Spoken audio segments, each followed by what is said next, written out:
jongosnya Habib yang masih mau menjadi jongosnya Habib itu saya sudah meneliti dari beberapa informasi, baik itu warga biasa di warung kopi, beberapa orang-orang yang tahu sejarah, para kiai, tokoh agama, tokoh sejarah. Saya menyimpulkan bahwa yang masih menjadi jongos Ba'lawi sampai dengan hari ini, dan nanti akan dirilis ya, dibikinkan catatan oleh Nyai Alawi. Yang pertama adalah satu, menggunakan metode husnudzon tanpa hujah yang sahih. Jadi berbasis husnudzon sebagaimana yang dilakukan oleh Ketua Umum PBNU. Padahal ada beberapa kaedah diantaranya bahwa yang namanya husnudzon itu akan menjadi haram manakala sudah ada hujah yang kuat. Itu satu. Yang kedua, perspektif dzon itu dijelaskan di dalam Al-Quran. Bismillahirrahmanirrahim. Wa ma yattabi'u aktsaruhum illa dzon inna dzonna la yughni minal haqqi syai'a. Jadi tidaklah mereka para penyembah berhala kemudian meyakini bahwa itu Tuhan kecuali hanya karena dzon. Dan sampai kapanpun yang namanya dzon itu tidak akan sampai kepada sesuatu yang hak. Nah, kembali kepada soal nasab, saya lebih saya lebih mengikuti, kalau boleh taklid saya mengikuti daripada Buya Said Akil Cirat, bahwa perspektif nasab sudah selesai. Sumbernya ada, kitabnya ada, informasinya ada, kemudian sejarahnya ada, filolognya ada, arkeolognya ada, genetikanya ada. Selesai. Kembali kepada umat dan masyarakat masih mau percaya atau tidak.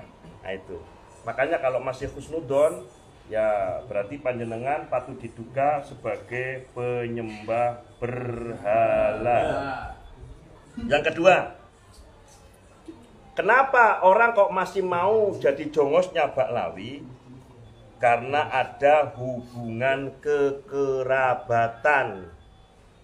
Misal pernikahan. Misalkan Pak Kiai Miftahul Ahyar Pemalang itu menantunya adalah Kabib. Misalkan, ternyata memang Roh Islam itu mantunya Kabib gitu loh. Sampeyan kok guyune telat toh. Nah, itu seperti itu. Yang ketiga, karena mendapatkan sesuatu misal berupa sumbangan dana maupun aset. Ini yang ngomong betul agak masuk ke telinganya Kiai Muharrar ini. Makanya Kiai Muharrar lagi banyak buang aset, kayaknya lagi. Nah, yang keempat, jalur nasabnya mempunyai hubungan atau menjadi antek penjajah. Kok ono jeneng Pak Sugeng umpamane, kok nganti dino iki jik gelem dadi jongose Ba'lawi, iso wae Mbah Buyute biyen bolone company ngoten lho. Bolone londo ngoten Pak. Nah, sampean lihat aja. Contohnya sapa? Ya Wafi. Ayo, Wafi iki sapa? Bin Husain, bin Jabir, bin Sukerti. Ngono lho Pak. Contohnya ono. Yang kelima, mempunyai otak yang jumud sehingga tidak mau terbuka menerima informasi maupun perkembangan ilmu pengetahuan. Jadi sing kiai-kiai sapa wae lek kepengin tambah paham ilmu nahwu sorof yo nang Kiai Muharrar. Kan sisan kampanye maksudku ngono iku, Pak. Nah, lanjut nggih. Nah, selanjutnya ngeten para hadir terkait rencana seminar nasional itu ada beberapa hal yang perlu saya sampaikan kepada panjenengan. Ini terkait jawaban kepada Kiai Muharrar. Saya udah ngomong sama Kiai Imad di mobil. Kiai, sampean punya temuan, sampean punya tesis, saya sebut panjenengan itu profesor. Menemukan informasi bahwa Habib Baklawi Alwi bin Ubaid bukan keturunan Ahmad bin Isa, sehingga Ubaid batal menjadi cucu Nabi Muhammad SAW. Artinya yang mempercayai Kiai Imad, apakah hanya Kiai saja? Apakah tidak boleh kalau bukan Kiai? Jawabnya Kiai Imad boleh. Apakah hanya orang kaya saja yang boleh mempercayai tesis panjenengan? Apakah orang melarat nggak boleh? Jawabnya boleh. Apakah hanya orang yang kerjaannya dapat gajian miliaran, lalu kemudian Kiai Imad melarang tukang songgol, tukang becak? Nggak melarang, siapa saja boleh. Apakah hanya orang waras? Orang gila misalkan Kiai Imad, boleh nggak dukung tesis panjenengan? Boleh. Artinya siapa saja terbuka. Boleh untuk mendukung, meyakini, mempercayai daripada karya dan tesis Kiai Imad. Artinya manakala kemudian terjadi dan waktu itu sudah rame-ramenya Mama Gufron yang dianggap apalah oleh kelompok mereka, lalu saya masukkan, emang yang selama ini kau anggap wali tidak gila? Aku bilang kayak gitu. Gimana Wan Saikhon yang hanya coret-coret mobil? Gimana yang kalau kemana-mana hanya sarungan, mudong, rokok bolak-balik? Ayo, kenapa kemudian kalian menganggap Wan Saikhon sama siapa satunya itu? Bukan yang Gresik. Abu Bakar. Siapa itu? Abu Bakar, kau anggap wali, tapi kemudian Anda mencaci maki menghina Mama Gufron. Ini Anda itu tendensius. Nah, kemudian yang terbaru tentang Kiai Muharrar. Ayo, ketika diajak podcast di tempat mana, beliau kemudian menyatakan, saya bukan hanya mimpi, tapi saya bertemu dengan Rasulullah SAW. Bahkan ada juga kemudian pernyataan Kiai Muharrar, pondok saya didatangin Nabi Khidir, itu urusan Kiai Muharrar. Betul atau tidak? Betul. Meh bener meh dobol tanggung jawab Kiai Muharrar.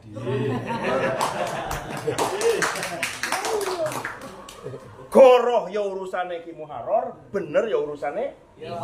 Yang jelas Kiai Muharrar Khudori, pengasuh pondok pesantren Al Mubarak Arba'in Tlogorejo Wonosalam Demak sampai dengan hari ini tanggal berapa? 27 Desember 2024 sudah bertaubat jadi mukibin.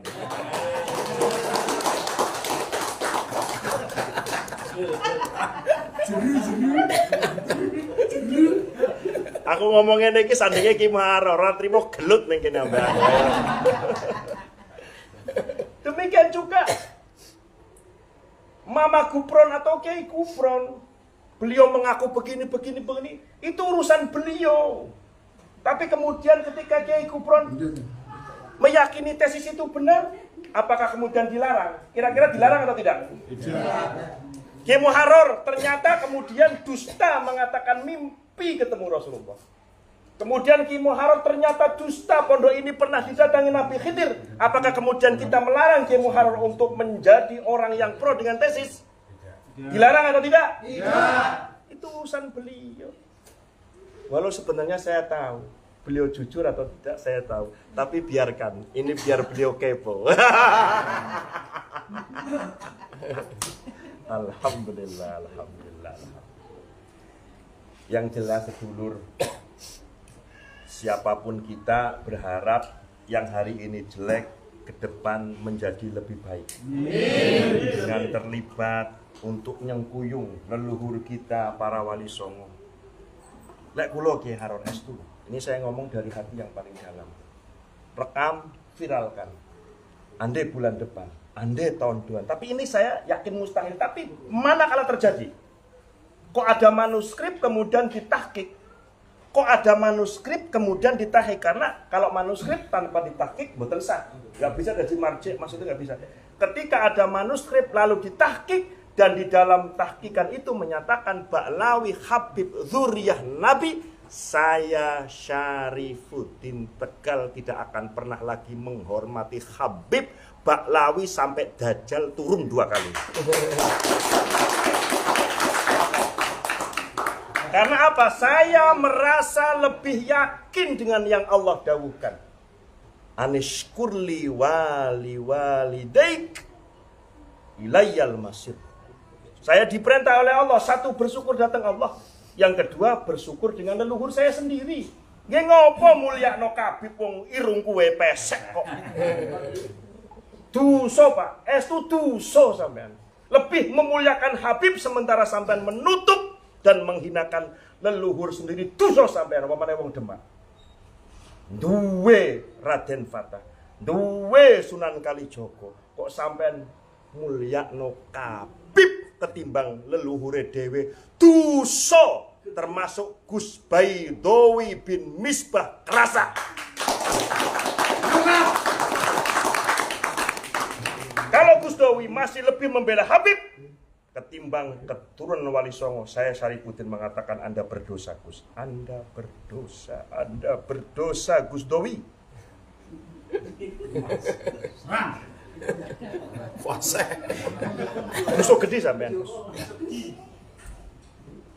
Kula ngertos sinten simbah panjenengan kula ngertos. Silsilah nginggil jenengan kula ngertos. Yang jelas Gus Dowi bukan Ba'lawi.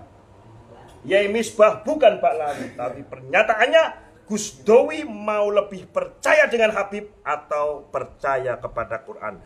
Siapapun santri dari pondok Al-Hidayat Krasa mendengar narasi, tolong sampaikan kepada Gus Dowi, jawab lewat video. Jawab lewat video. Kalau Gus Dowi laki-laki, jawab lewat video atau ketemu dengan saya Syarifuddin Tegal. Saya kenal Gus Dowi kenal saya. Begitu ya Gus. Ini mau Gus Nurul jarak ora wani karo Gus Dowi.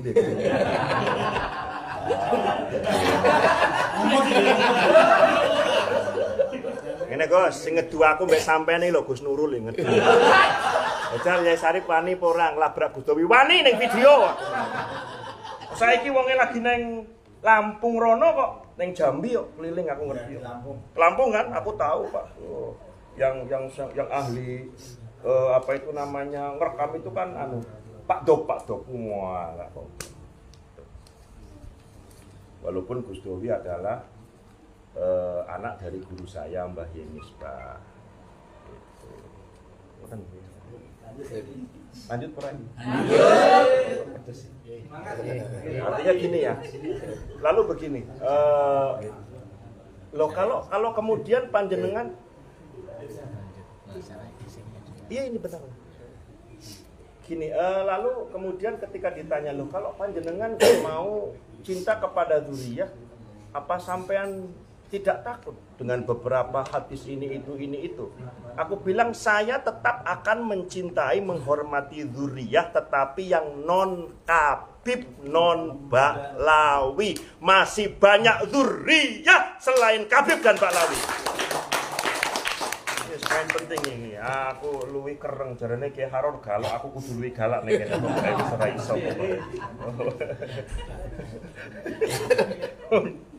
Nah, selanjutnya karena tadi sudah disampaikan oleh Kiai Musyafa, ini ke depan saya berharap kalau nderek-nderek datang Gus Nurul menghadapi situasi apapun, terutama kita selamatkan yang non Ba'lawi.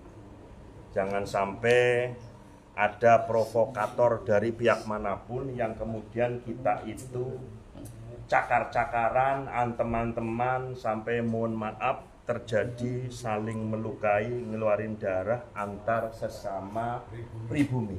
Tolong hindari, terutama kepada Komandan Laskar Sabila siapa?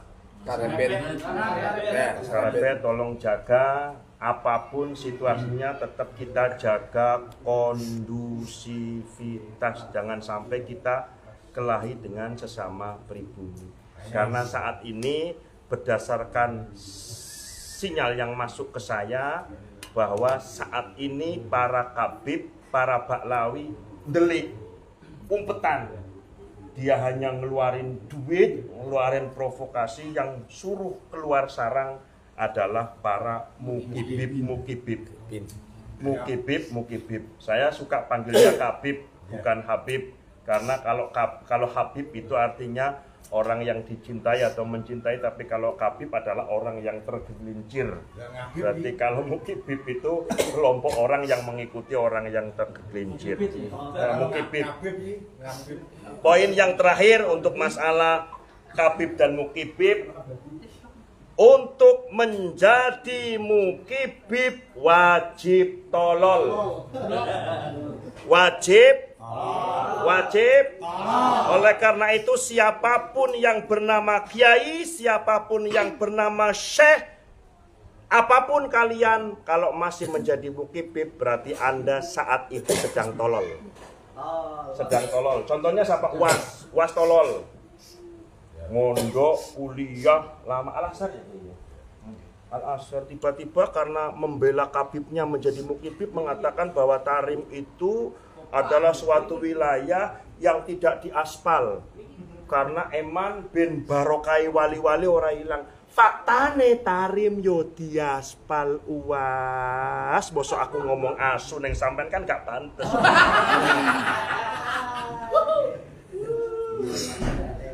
Pon tutup.